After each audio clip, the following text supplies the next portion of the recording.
What happens if you're invited to be a guest on a TV show, but you never say anything?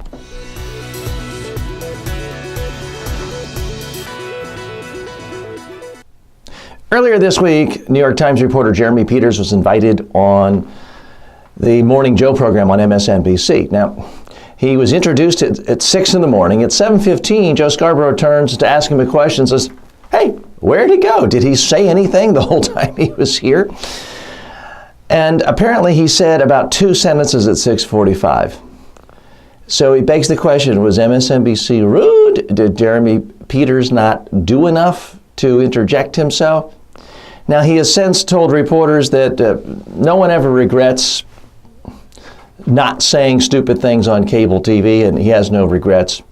Other commentators have opined that people way often get themselves into trouble talking, and that no one really regrets ever keeping their mouth shut on cable TV. This strikes me as a little bit too simplistic. It's certainly true that if you say stupid things on TV, that can often hurt your career. But the problem isn't how frequently you say it or whether you raise your hand, so to speak, to talk on a panel, but whether you say stupid things. If you say smart, intelligent things, it's unlikely that's going to hurt your career. Now, I've been on many of these panel discussions. Sometimes there's a host, a co-host, and as many as 6 guests, and it's quite competitive to get your viewpoints heard. Now, I'm not suggesting that you interrupt and you're boorish and you're talking over people the whole time.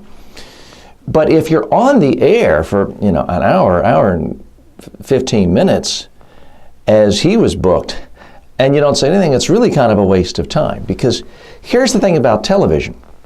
Even if it's a 5-minute segment, you've got to take a car to the TV station, to the TV network. You've got to get there early. You've got to be in makeup.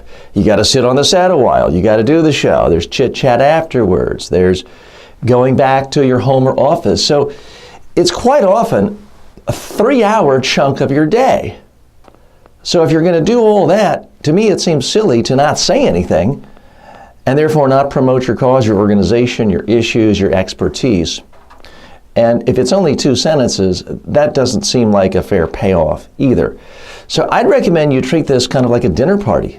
If you're a guest at a dinner party, you don't want to talk all the time and be the center of attention and be boorish. But on the other hand, if other people have been talking for 10, 15 minutes and you're just sitting there like a lump, it kind of reduces you to a spectator. You're not really pulling your weight. You're not being interesting. So I recommend that you interject quickly from time to time, say something interesting, useful, and that will make you a better guest. It'll make you a better dinner party guest, but it'll also make you a better cable TV guest as well. Because while it's true, if people say stupid things and go on TV, it can make them look foolish, although many of those people get rewarded with their own shows. But if you say interesting, intelligent things, that can boost your own recognition, your name ID. And that's how careers are often made. That's how you burnish your reputation. That's how you get invited back. That's sometimes how you get your own show. So no, it's not as simple as always erring on the side of being quiet.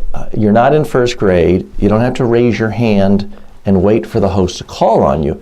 If you're going to be a good guest, you've got to really be listening carefully. And if there's a large panel, you got to be able to hop in at a second's notice.